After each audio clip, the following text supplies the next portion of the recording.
bien faire son dossier et vraiment bien se documenter, savoir ce qu'on aime dans l'art contemporain et essayer de diversifier vraiment les pièces qu'on présente dans son portfolio pour, pour l'école. Plus c'est large, mieux c'est, je pense, pour présenter un dossier pour l'école.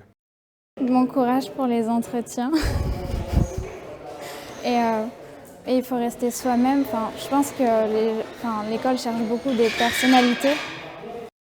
Juste être soi-même, quoi. Vraiment, je pense que c'est ce qui est recherché aux Beaux-Arts à Paris. C'est pas forcément des gens très techniques ou qui ont une grande connaissance de l'art, mais plutôt des gens qui essayent de dire des choses avec leurs mots à eux.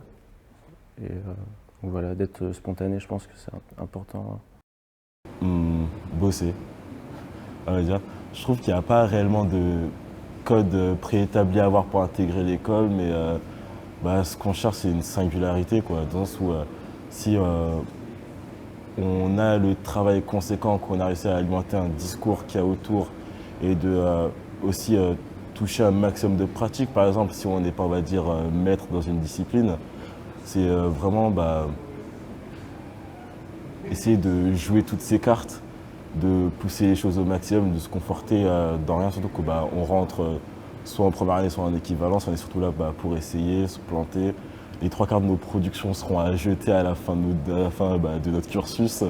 On est vraiment là on va dire, pour se former soi-même. Essayer de s'entourer pour la préparation du portfolio, pour avoir des avis différents. Et il faut essayer pas avoir peur de mettre des choses qui sont pas cohérentes les unes avec les autres, montrer un peu l'étendue de notre pratique, quelle que soit celle-ci, quoi. Et de répondre aux questions sincèrement. Enfin, ça sert à rien de se mettre un stress parce que c'est les Beaux-Arts de Paris, quoi. Être mature, je pense.